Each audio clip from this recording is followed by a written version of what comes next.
Lando Norris passed his final test to earn a Formula One driver with McLaren for 2019 with his performance in practice for the Italian Grand Prix.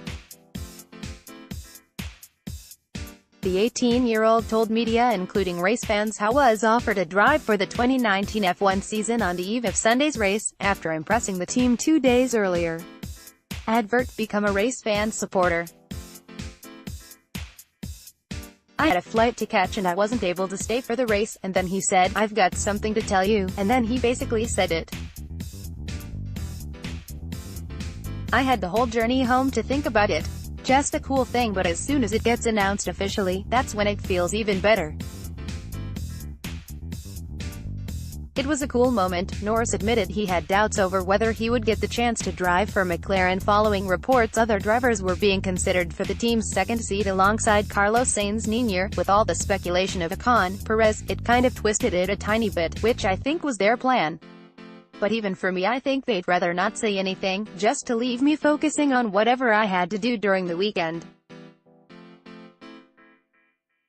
I didn't see it coming, especially that quickly. McLaren Racing CEO said Norris's performance in Friday's wet practice session sealed the deal. We've been watching him mature in and out of the car.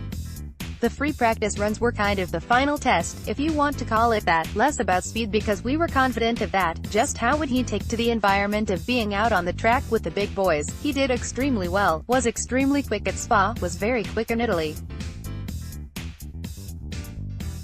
We brought him in halfway through to preserve tires, so the final time difference isn't representative.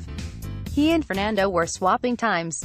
We are convinced he's a star of the future. Brown said the team's new driver lineup of Norris and Sainz make an ideal pairing for the team given the changes going on at McLaren. We're in rebuilding mode. To have two extremely quick young drivers, one with a decent amount of experience because he will be going into his 5th year, with someone who's inexperienced, was a good combination for us rebuilding, when we look at it over a 5-year horizon. So for all those reasons we pretty easily came to the conclusion that Lando was the driver we wanted, and it was just about him going through the due diligence process and have him pass all these tests on the way and confirm what our instinct was when we brought him on a couple of years ago. Advert, become a RaceFans supporter and go ad-free 2019 F1 season. Browse all 2019 F1 season articles.